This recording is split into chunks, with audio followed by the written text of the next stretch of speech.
Hey everybody, it's Von Mauser. Say I'm getting ready to do a build on a Hungarian 65 AK-47, and I'm actually going to do it in full auto. And what I thought would be kind of nice is just to try to show you the process here. However, here's my disclaimer to you, is if you're not a Class 2 manufacturer and able to build guns in full auto, please do not attempt this. If you do so, you'll end up being arrested. I do want to point out to you that the actual template that I'm going to use, you can actually purchase those. I got this one, I believe, off Gunbroker several years ago, and it's a super nice quality template, and I can't tell you who made it, but whoever did just did a fantastic job on it. It has all the appropriate holes that you're going to need in order to set in your auto shear pin. On the actual receiver itself, after I scrapped out this kit, this is an aftermarket receiver, but you can still use those for full auto builds. And on some receivers, and for those of you that own several AKs, you probably already know this, but I've already got 2 slave pins inserted that my template is actually going to go over the top. So this is a raw receiver. However, you could do this on an existing gun already.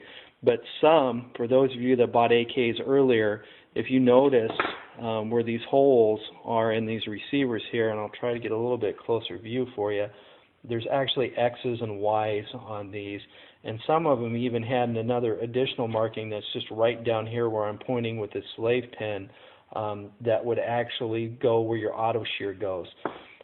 So the process is super simple.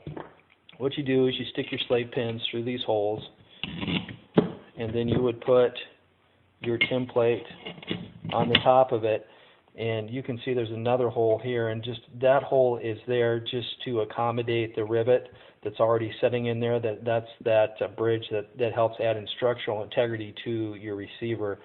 But where you would actually make your first auto shear hole is down here in this part of your template, and you would use a .227 bit, and this is always going to be done from the left side, not the right, from the left. You're going to take your .277 bit, and you're going to penetrate all the way through the left side of the receiver, just the way you see it right now.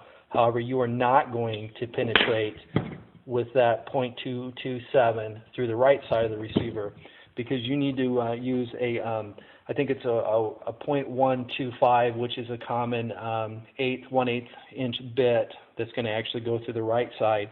And the rationale behind that is your slave pin is obviously larger up here at the top than it is down here at the bottom. So I'm going to go ahead, I'm going to drill this out, and I'm going to show you how to put in those parts. And then also I'm going to show you how to make a modification to your rail system that sits on the inside, because that rail system has to be modified in order to accommodate the auto shear. Anyway, I'll get this drilled out and we'll go from there.